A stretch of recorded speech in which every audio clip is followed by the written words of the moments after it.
win condition in the Retro Royale meta, and it's just weird, but it works. Yeah, I was thinking about it. Why is it that the furnace is it something with the spells, and then Yeah, RG right. coming through? I'm wondering if it has to do with just a lot more with that direct damage at the bridge, the buildings, maybe not as many decks running defensive buildings, but I don't know. I've been running. I mean, obviously you know me. I've been running mortar, and there's an old school mortar matchup that struggles against certain RGs. So I've run into RG troubles here and there. But I've been surprised to see it dominate as much as it has, and giant. I've seen a lot of giant too. Yeah, it's giant. Roll giant is the giant retro. Can be difficult to deal with, but Muhammad Light's got some good answers here. I'm assuming his last card is going to be a solid building, and he's got that hunter, that high single target damage to burst down those roll giants at the bridge. Yeah, Hunter Evolution comes out and then gets overshadowed by the Retro Royale coming out, so maybe feeling a little salty there, but still getting some usage here. And then this is something that you also love to see, these kind of old school minor poison control decks. There's the traditional one with Inferno Tower, Ewiz, minor poison that B-Rad made famous way back in the day. This is maybe a bit of a facelifted version of that from Low Light. Nice pre-log, but the guards are not going to be hit. And then another furnace on the left side. I like what Surgical is doing with the furnace. Even though poison is the best counter to furnace in the game, he is forcing the poison out kind of defensively on the strong side tower. It's kind of splitting up that minor poison, but he has to break through, right? And I like his attempt here. He's going to go RD in the back, and he's going to try and get to another roll giant to get that dual lane RD push that we know so well. Yeah, it's so interesting how it has to be set up now, huh, Juice? It's not the same as like, all right, let's cycle our champion in the back. Let's get that 3-card cycle out. You have to do it the old way. You got to put in the work. You have to walk uphill both ways to school, as it were, to get the Royal Giants out. And we do finally see the building come out from, the big spell come out from Surgical in the Lightning. And I don't know, Juice, Mo, one of the best cycle players in the world in the game. Is there going to be a way to break through this with the cannon, with the hunter, with the ice spirit and the log? Great ways to keep that RG at bay. This is a good point. I don't know if the RG will ever hit the tower this game, but I'm not gonna lie, Surgical might not need that. The lightning is the best spell in Retro Royale. He's gonna continue to get those lightning cycles out. And if he keeps baiting on that poison with that furnace, maybe it will be enough, just the lightning cycle. Yeah, I was just going to say, doing a good job of making sure that poison is never where Mohamed Light wants it. And then I've seen you do it many, many times before. Actually going to pick up a little bit of a free elixir there with that Ice Spirit being dropped down. And Surgical going for exactly maybe what you're saying, Juice, going for that lightning cycle. But the question is will it be enough, and will it be enough in time? 55 seconds remain here. Hunter does not get a shot. Surgical has to drop that Ewiz just to make sure that he doesn't take the extra damage. 1634, 2023. Troubles here for Surgical Goblin. Yeah, we're in triple elixir. Minor poison really excels here. He's going to continue to spam the minor and the poison. And this is where Surgical really does need that breakthrough. He's placing the furnace to get to the next roll giant in cycle. He's trying to use the Elect Wizard plus Baby Dragon Splash to break through left side, but that hunter, it's so healthy. Here comes another roll giant, but there's another hunter in cycle. The cannon is still on the board. There's only 20 seconds left on the clock. 2023, 11-19, poison at the bridge. Mohamed Light no longer concerned with poisons on the tower. Baby Dragon trying to break through. Hunter up high. Ewiz there as well. RG has enough time, but is there going to be a cannon plus lightning combo? There it is. High lightning. Good job stopping. Will get one shot? It does. Not enough. GG's. And Mohamed Light going to take the first game here of our Boomer versus Zoomers kind of creator showdown. This is awesome. I love to see the OG clash. Great plays from both players. But Mohamed Light, he's just doing Mohamed Light things, man. He's got the minor poison. He's got the damage lead. And he's just setting up some very solid defenses. I gotta say, man, I was just sitting here watching the playback on my other monitors. You guys saw as I came back on screen. It's so good to see Surgical Goblin on a competitive. I mean, this is fun, but it feels competitive because we're here casting it. It's so good to see him again. You can see that he cares. He's back in the same spot. It just feels like old. It's so nostalgic. And then, of course, on the other side of it, you see Mohamed Light doing Mohamed Light things. He's the best minor poison control player probably ever in the history of Clash Royale. Sorry, B-Rad, but things kind of change as time goes on. Juicy, it seems like Mo just kind of stuck with the strategy that works for him in any era of Clash Royale. Yeah, I mean, if it works, it works. That's the interesting thing about this Retro Royale. I mean, we talked about, are these new gen pros going to be able to play really well with the old school cards? But the real point here is that, yes, they're old school cards, but there's still the new gen balancing. It's not Yes. like, it's not like this is actually the 2017 balancing. Molite still knows every single little interaction for the hunter, for the cannon with the ice spirit, and with it or without evolutions, he's gonna get that job done. I know it's funny when you go back and you play, if you've been playing for as long as you and I have, even just playing in Retro Royale and then seeing the rage do damage, you're like, wait, Yeah. that that's not that's not how it used to be. So game one in the books going to Team Zoomers, and for the 35,000 of you guys watching right now on the YouTube chat, and for every other platform that you guys are watching on, remember we will have those rewards in just a little bit.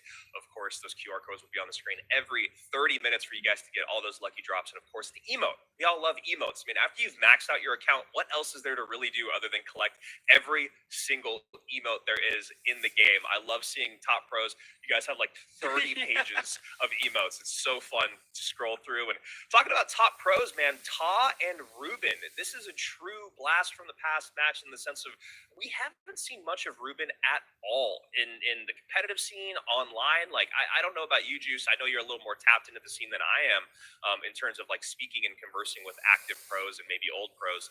Do you have any idea where Ruben's been? What he's been up to? Has he been playing a lot? He hasn't been as quiet as some people think. He did show up in some World Finals Yeah. a little bit later on in his career after Queso won, but I haven't seen really much of him the last couple of years. Yeah, I mean, I think that it's like I've seen him, like I've commentated, it's like some of his matches, like trying to qualify for CRL, and he gets pretty far.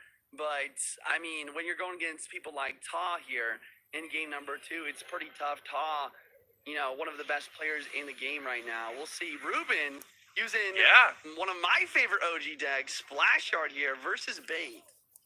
Yeah, this is a fun one. I mean, this is a classic old school matchup here. Juicy, I'm sure you were very, very happy. Whoa, whoa, whoa, whoa, whoa. Excuse me. Let's not get ahead of ourselves. Night Witch coming down in the back, and of course, still going to look like bait here from Ta.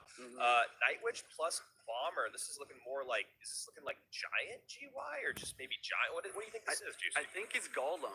I've seen this Oh, Golem yeah, deck. yep. It's actually interesting. There's a lot of decks that kind of look like Splash Shot. You have the Ice Wiz Tombstone Tornado combo in Golem, in a Roll Giant deck that I like, and also in Splash Yard. So this is So yeah, this should be a event good Golem from Lightning deck. But the problem here for Ruben Clash is that he Royale. doesn't have Log, and there Humor is no versus Barbarian Barrel humor. in Retro Royale, which kind of gives Bait maybe a little bit of an edge. Yeah, we've been seeing a ton of bait in Retro Royale, and you saw Ruben get pretty lucky there with the Tombstone coming out. Or let's not call it luck. I mean, this is a world champion, as you guys can see on the right-hand side of the screen, dominating 2020 finals, taking home the MVP and the championship, and of course getting sixth place in 2023. Does he get the King Tower activation? He absolutely does. But anyway, all that to be said, very nice Tombstone to catch that first Goblin Barrel out from Ta, but Ta doing the same recognition as you, Juicy, probably moving forward. Not going to let that happen once again. Even with the King Tower activated, Ruben here just slightly behind and doing a great job here in single, making sure that the gap doesn't get too wide. Yeah, I like the Tombstone here from Ruben. It just kind of prevents the princesses at the bridge. And look at that. Ta actually going to Nice. predict the ice, prediction of Ice Spirit on the Ice Wizard, and using the can to keep that princess going. And once again, there's no small spell here. He has to use a tornado, but then the Gob Gang and the Goblin Barrel are going to have their fun. Yeah, Ta doing a really good job of keeping up the pressure here, making sure that Ruben can't build up that push that he wants. Now decides to go Tombstone in the back.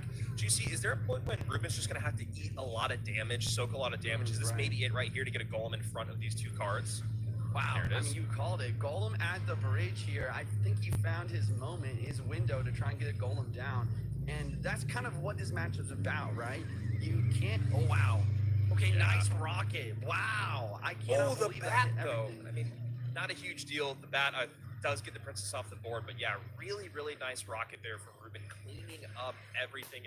Skelly's piling up on the right-hand side. We know that's not really going to do anything. 2097, 26-34. Now Ruben's kind of shown his hand in the way that he's going to be able to get pushes together, right? Juicy feels like it's going to be kind of defend barrels, see if that defense from the barrel can turn into and push. And then if not, looks like he's going to go opposite lane here with the weaker tower. Yeah, and this is kind of what I mean by trying to find the correct window. He goes to the golem back here, but Tal with a really well-timed pressure at the bridge. And it's just a lot of damage. The question is, can he get any damage going on offense? And I don't know if it's going to be possible versus this Rocket. Rocket drops down, takes out most of the golem HP and that big dragon. But we do have a second golem at the bridge here, Andrew. Second golem at the bridge. Princess so far behind in no man's land. No way to get through. Does the bomber? No, bomber not able to connect. Nice, perfect timing there from the gang from Ruben. Now just going to try to get some death damage, clear everything off the board with that golem explosion. 21:57, 14:24, and only 70 seconds remain. Yeah, we have 5 seconds here until triple elixir as well. And I don't know. I mean, I feel like the golem can do good in triple elixir, but once again, you're going against that rocket. The rock cycle could ensue at any point here in triple with the defensive capabilities. And Todd doing a really good job of recognizing, look, you can reach over the river here. That's the biggest threat for you to get on top of my princesses. Yeah. You're not going to want to NATO every time. You want to go Baby Dragon up high. Ideally, probably Baby Dragon every single time, because then the Baby Dragon can still work towards the golem push. But Ruben right now just kind of hamstrung by some great defense. Rocket out left-hand side. And now another golem down right. I just think these rockets are perfect from Todd. He has not missed a single unit. And even hit the golemites there. He's trying to break through with the Baby Dragon. Baby Dragon! Wait! Baby Dragon! Baby Drag does get retargeted by the Ice Spirit. He needs to get a knight down. Princess trying to help from the left-hand side. Can he defend while also getting a rocket off? He does get the rocket off, but I think he's going to get it, Juicy. He's going to get back on top. It's on the tower. The lightning drops. And Ruben with the comeback.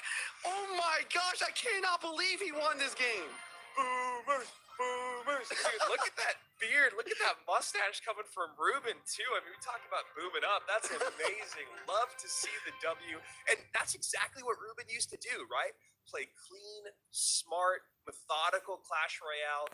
Wait for his moment and break on through. You and I both, I'm sure Top maybe even got lulled into a sense of false security there. It just felt like he had things locked down. Felt like those princesses were causing way too much trouble. Rocket was kind of a get out of jail free card, but Ruben doing Ruben things, man. We're tied at 1. I'd love to see it. I mean, the most difficult part of that match for Tal was just right at the end there when he knew that Lightning would allow Ruben to get the damage lead. So a lot of people in the chat were probably like, oh, he sold with that rocket. The point is that he had to play rocket. He needed to get damage at the end there, or else the Lightning would have just won Ruben the game since it's instantaneous, and the rocket takes 4 seconds to get the tower. But it was just impossible to rocket on offense and also defend that push. It's almost like you had to choose one or the other. Yeah, Ruben, I mean, that's the name of the game when you're playing against Ruben, right? He used to always make you make decisions that would put you in a wrong spot. And that's kind of what happened there. There was a little bit before the end of the game there where we saw that rocket come out defensively on the left-hand side. Same time that came down for Ta, the second golem came down for Ruben on the right-hand side. And then, as you know, Juice, sometimes when you have those big beatdown decks, if your opponent's low on elixir, just pile things on at the bridge. And those baby dragons did such a good job cleaning up all the small troops that Ta would normally use to distract. And, of course, that knight, you're like, he's got to get a knight down, but the DPS was just too much. So Ruben able to take game number 2, blast from the past. So Boomers at 1, Zoomers at 1, and of course we have one more game here in our best of 1v1s. And also the other thing that we needed to mention in the format is that every single one of these games in the best of 1 are all worth 1 point. Then moving forward, best of 3s will each be worth 1 point. And then in King of the Hill, those games will be worth 1 point as well. So the thing that you guys are thinking about is points. We're going to see a lot of our competitors the exact same amount today. And of course, the rewards. I already see people talking about the rewards over on YouTube. Now, I'll put the QR code on screen. Why are these guys talking so much? It's really nice to be back. I missed you guys in the chat. And don't worry, those QR codes and those rewards will be coming your way in just a little bit. Juicy, we are now 4 decks and 2 games into our Retro Royale weekend, our Boomers versus Zoomers. And what have you noticed so far from an analyst's point of view? I kind of noticed that it seems like the Boomers are going for a little bit more of a beatdown, like lightning, like Royal Giant Lightning or Golden Lightning type of thing. And it seems like the Zoomers are going for kind of stuff that they're more comfortable with the cycle. We get the minor cycle and a bait cycle so far. And it looks like Morton's going to flip the script a little bit here, though. We have a double cycle matchup. We have minor poison versus what looks to be a Hog Rider, Mini P.E.K.K.A, maybe Rocket deck. It could have Rocket, it could have Fireball from Morton. And yes, finally, someone has come to their senses and run Mortar here in Retro Royale. We love to see it. So Morton going with Hog Princess. I think this is that mini P.E.K.K.A deck, right? Yeah. This deck is actually pretty fun. Yeah. And then top of your screen here, Pedro going with some version of Minor Poison Mortar, which you know warms my heart. Goes with Hunter, even though there's been a Musketeer version that's been a little bit more popular. Yeah, here comes the Hog Rider to the left side, and he does get the mortar down. I love to see Pedro. I mean, I don't know. I know Pedro is considered a zoomer here in this tournament, but I love to see Pedro using old school minor mortar poison. This is what it's all about, guys. Yeah, I mean, this is what worked out for Muhammad Light. Pedro's kind of running his own version of it. He's got Mortar out. We all knew that Pedro was obsessed with Mortar the very first time we saw him at World Finals. And yeah, we'll see. I mean, this is two of the guys in the game that are running their comfort decks, obviously with a little bit of a, let's see, going back in time. I always like to say, like, moving forward. But yeah, definitely going back in time here. And we'll see how things stack up. Morton obviously going to have some issues with this Mortar on defense. Yeah, I think it's really going to come down to what his last card is from Morton. I mean, like I said, it could be Rocket or it could be Fireball. I don't know. I feel like he kind of needs a Rocket. I think that Rocket Cycle might end up being like a main win condition here, since Pedro has a quicker cycle, and that Mortar, like you said, it could be very difficult to break through with the Hawk. So Mini P.E.K.K.A on top there. Ice Spirit to distract. Now Mortar should get on top of that right-hand tower if it doesn't lock on the Mini. Mini perfectly placed, and the Ice Golem comes down. Nice to see Morton on top of those interactions. And Princess to clean up the Mortar plus Hunter? No. Wow, but the Mortar shoots at the Ice Golem that was already gone. I'm sure that you can attest to how annoying those interactions can be. But yeah, absolutely. Like you said, Morton is really on top of making sure these Mortars never connect, and it's almost like a Mortar versus Princess matchup here. I really like how Morton is defending and making use of that Princess as much as possible. And there you go, Juicy. You talked about it before. Lightning being the best spell in Retro Royale has been being used a lot today. It's been a lot of lightning, a lot of poison. And of course, we did see Rocket. I mean, now I'm just starting to list every spell in the game that is available, but lightning definitely the favorite. Yeah, I didn't expect the lightning here, but I actually think it's better than the Rocket. It synergizes better with the Hog Rider to try and break through versus the Mortar, but also, like we talked about, it's just instantaneous damage. And after like the Rocket's tower damage nerf that happened, I don't know, 6 months ago, a year ago, I don't even remember, the lightning does pretty similar amount of damage. Once again, doing some nice stuff with some 1 and 2 elixir cards, as he's done in his career. Ice Golem at the bridge, maybe get a Hog behind it here. And there's the Hog Rider. We'll see a Mortar maybe on defense for Pedro, up high, nice. And the lightning does drop. It's going to hit the Mortar the Knight. Hunter does drop down, but the lightning damage is there. This is very close. It's anything can happen. And gonna have to get that log out for those Skellies. 2187, 2177. Princess to soak up the Mortar shot. You never want to have to do that. And that Mortar, I don't think it's on tower. I think it should be on the Ice Golem. And there it is, yes. And Mortar's just trying to make sure there's always something on the map to make sure the Mortar doesn't lock.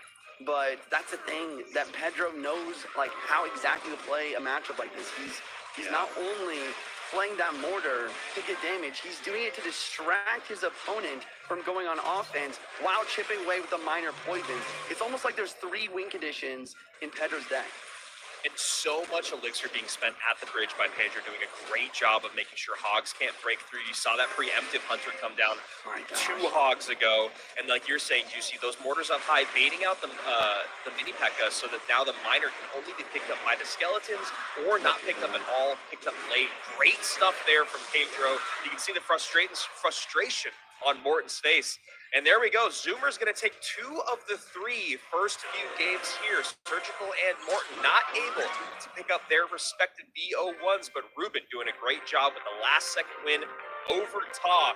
And we just watched Surgical Goblin, Moonlight, Ruben, Tom, Morton, and Pedro play in the first 3 matches of the day. And I am just so happy to be here, Juice. Yeah, me too. I mean, I just want to point out one more time, though, that match was so clinical. by Pedro. I don't know if you guys noticed at the end there, but Pedro was using that mortar not only on offense, but also pseudo defensively by placing in the middle of the map. Not only, since it is slightly to the left side there, is the Lightning not able to hit that mortar in the tower, but he continued to use his skeletons every time to push Morton's Hog Rider over to that mortar. So Morton had no option on offense. The Hog Rider couldn't break through because the skeleton pushed the mortar. He can't play Lightning on tower because there's literally nothing to hit it with unless you just go for the tower. But at that point, then the mortar is just going to break through and you're not going to have enough elixir to defend. That was just insane gameplay from Pedro.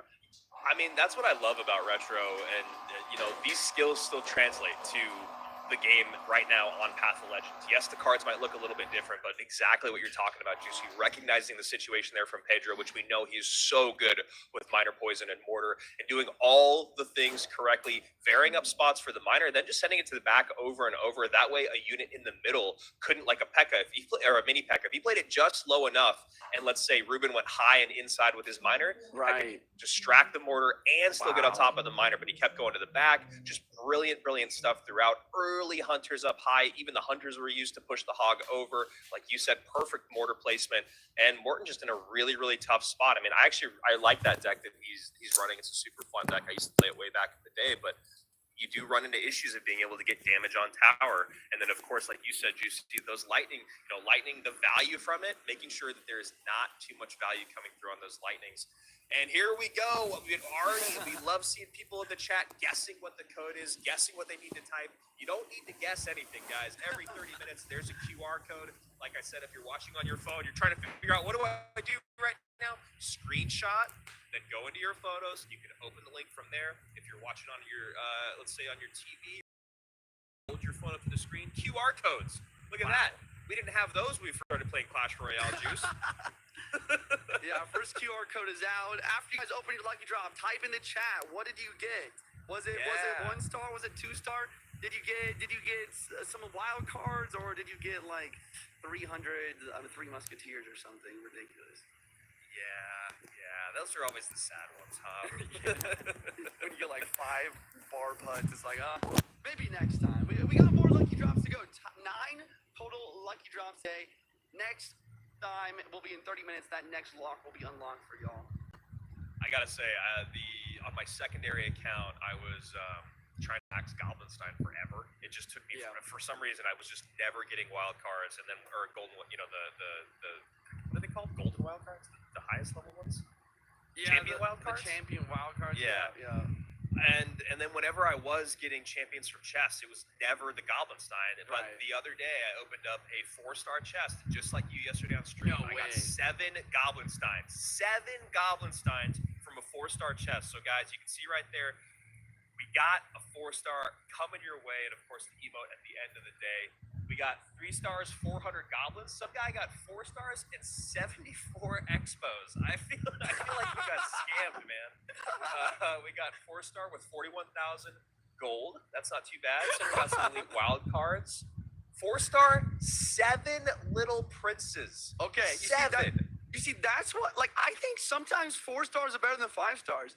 Because every time I open 5-star, it's either a common or a rare bug. And I'll take the rare bug. No, I'm not gonna lie. But the common bug, it's like, I think I might have rather maybe like 8 champs. Like, that's pretty good. Yeah. Some guy said 9 bombers and then just put a sad face. Yeah, not awesome there.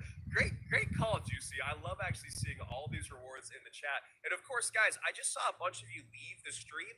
Don't be fools.